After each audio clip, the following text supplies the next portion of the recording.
Good morning everyone! So once again, James De La Rosa from H&H Real Estate Marketing. Nandito na naman tayo para magbigay ng panibagong house tour dito sa loob ng Versailles, Alabang.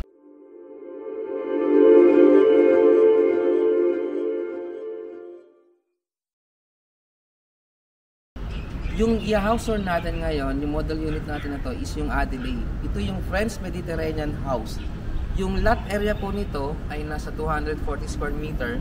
Ang floor area nito 183.01 square meter. Meron po tayo ditong 3 bedroom, 3 toilet and bath. Tapos yung ating carport, meron tayong 4 na carport.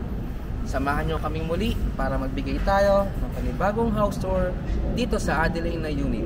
Tara, let's go!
Yan, hindi yung ating carport na kasya yung 4 na sasakyan, SUV, sedan, and meron tayo ditong access papunta doon sa service area. Ayan, sa may likuran niya. And dito meron tayong access papunta doon sa loob natin. At ito yung ating stock room. Napaka-laki ng space ng ating stock room. Ayan. So, bago tayo pumunta doon sa loob, papakita muna namin sa inyo yung service area. Tulad nitong nasa harap ng house na to, ito pwede ninyong siyang i-develop as a mini pocket garden, katulad ng makita nyo doon sa tapat. Ayan. Okay? Dito yung pinaka-porch area niya, papuntang main entrance. Pero bago tayo pumasok sa loob, ipapakita ko muna sa inyo yung nasa likuran niya, yung service area. So, mapapansin nyo na ang lapad ng space. Pwede kayong maglagay ng bamboo, kasi yung kabila may bamboo. Ito yung kanyang service area. Yun ang laki ng space niya, no? And yung service area natin, pwede nyo siyang i-extend, pwede nyo gawing dirty kitchen. Ayan, and nasa mga 2 meters siguro, more than 2 meters yung kanyang space dito sa likod na to.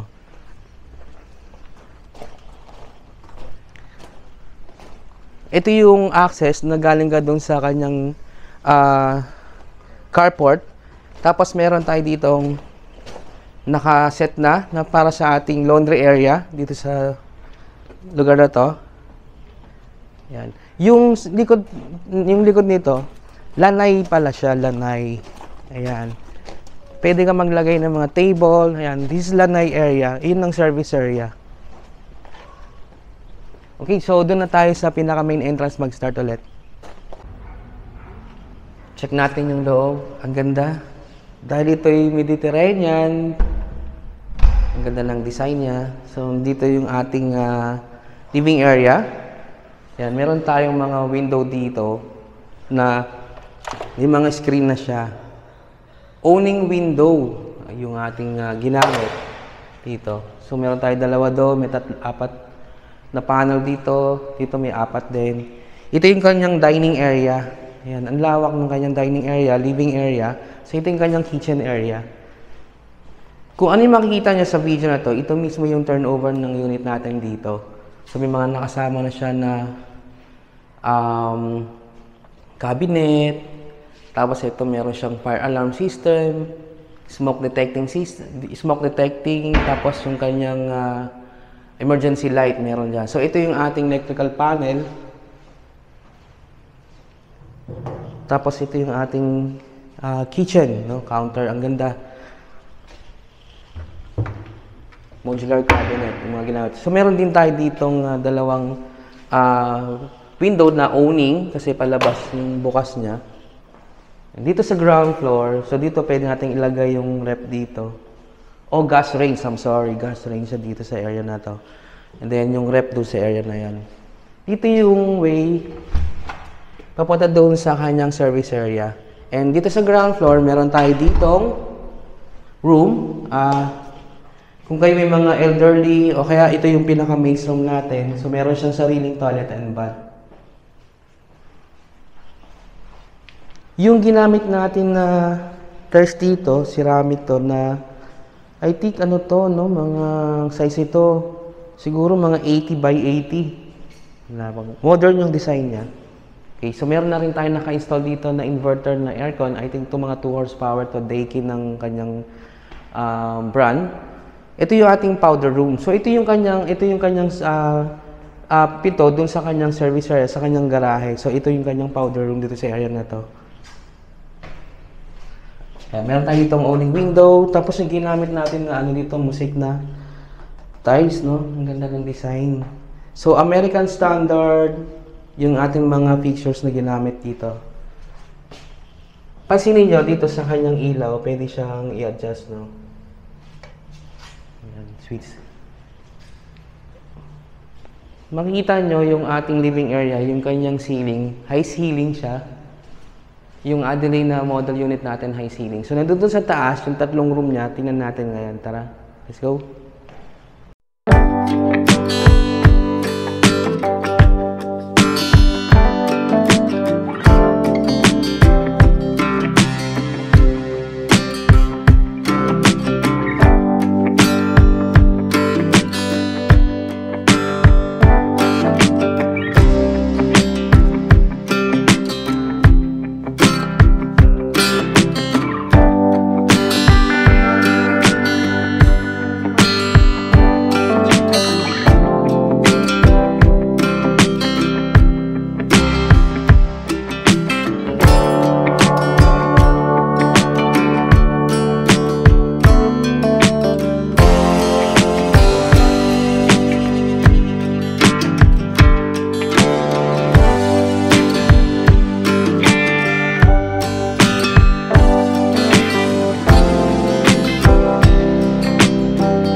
Yung ating stairs, solid na wood yung ginamit.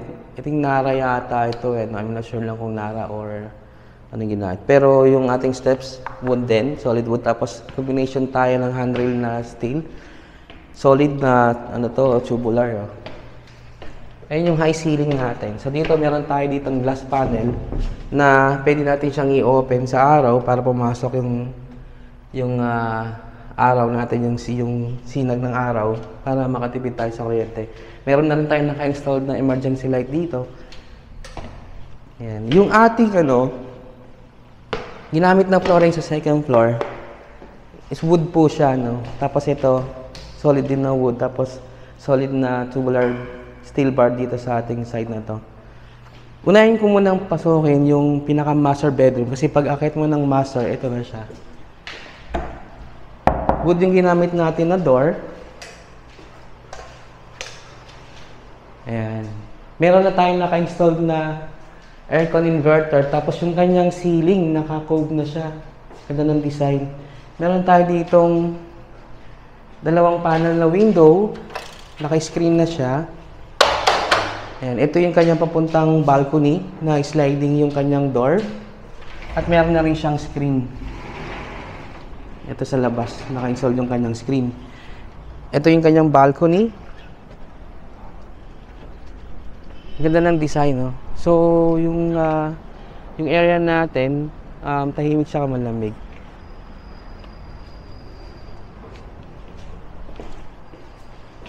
Ito yung pinaka-master bedroom natin. Dito sa master bedroom, meron siyang sariling toilet and bath. Ito, walk-in closet. Ito, walk-in closet. Tapos naka-mirror na yung kanyang sliding na door sa kanyang closet. And ito yung kanyang toilet and bath. Toilet and bath natin, yung mga tiles na ginamit natin, plain na white, glossy. Tapos yung mga brand ng ating mga features dito is American Standard. Meron na siyang mga modular. And ito yung ating shower area. Shower area natin, naka-enclose na rin siya. Naka-sliding yung kanyang enclosure na glass type. Tapos yung combination ng kanyang tiles na ginamit, ng ceramic tiles. Tapos ito yung ganyan ng color niya. Mosaic ang design. 60 by 60 yung ginamit natin na tiles dito sa ating bathroom. Ayan. So, master bedroom, puntahan natin ngayon yung bedroom 1. Yung bedroom 1 dito sa area na to, pagkakit mo dito sa kanan, same lang yung main door. Yung color ng paint natin is white. Meron na rin tayo dito naka-installed na closet. Modular closet. Tapos meron dito sliding na naka-mirror na siya. Ayan. And meron tayo ditong window. Owning window. Dito meron dalawang panel siya na owning window. Tapos yung kanyang aircon naka-install na rin. Tapos yung kanyang ceiling, no? Ang ganda. May mga nakalagay na rin tayong mga ilaw. Tapos smoke detector. And meron siyang sariling bathroom. Itong bedroom 1 natin. Ayan. Same lang ng mga materials din. American Standard yung ginamit natin. Yung tiles same lang din ng mga ating mga naunang bathroom. Ito yung kanyang shower area na naka-enclose na din. Half lang yung enclose niya. Tapos dito, meron siya ditong owning window na naka-screen na. So, complete set na rin yung ating shower. Pati yung ano niya, no? Ito yung katulad din ng design sa kabila, yung tiles na ginamit. Okay, tingnan natin yung pinaka-bedroom number 2. 3 bedroom po ito dito sa taas, tapos meron tayong isang bedroom din sa baba. Either pwedeng gamitin na as elderly o maid's room. Ayan. Ito yung pinaka-third room natin. Tapos same lang ng size ng kabila. So, meron na rin tayong naka-install dito na closet na naka-mirror na yung kanyang sliding na door. Tapos, ito yung kanyang window. Owning din yung kanyang window. And, meron na rin tayo ditong aircon. So, another window po dito. And, meron din siya sariling bathroom, toilet and bath. So, dito, ibang kulay naman yung ginamit niya na tiles dito sa kanyang wall. So, dalawang bathroom natin, brown yung pagkaka-design ng kanyang wall. Tapos dito, same lang nung tiles na ginamit natin sa iba, white din. And yung mga brand is the same lang din. American Standard. Meron tayo dito isang owning na window dito sa kanyang bathroom. Yung ginamit natin ng mga pito dito, PVC. PVC siya. Ayan, meron na rin tayo ditong smoke detecting. Tapos naka-ilaw na siya. Ayan. Dito sa ano natin, mapapansin nyo yung ceiling natin, no? Yung high ceiling. Yung, ayan, pwede kayong maglagay ng chandelier dyan. Tapos meron din tayo itong ilang panel to? 1, 2, 3, 4, 5, 6 na panel siya. na okay. Pwede siyang i-open, pwede na siyang iba kasi yung yung ginagamit nila na Roman spline o yung curtain na the remote kasi mataas nga naman siya. Tingnan niyo yung ating ceiling, ang ganda. Naka-drop yung yung center niya. Ayan. So pwede ka maglagay ng tea light to sa ibabaw o LED light, tapos yung ilalim makita niyo. Ganda, no? Ang laki ng space. Ayun, ang hangin. Kung ikaw pala bago sa aming channel, huwag niyo pong kalimutan na mag-like, mag-subscribe, pa-share na din po ng aming mga video para lagi kayong updated sa mga bago naming mga house tour. So, kung naibigan nyo yung unit namin na to na Adri dito sa loob ng Versailles, andyan yung aming contact number, pwede nyo kaming tawagan para makapag-send kami ng maraming details. And by the way, my name is James De La Rosa from H&H Real Estate Marketing. Nagsasabing thank you so much.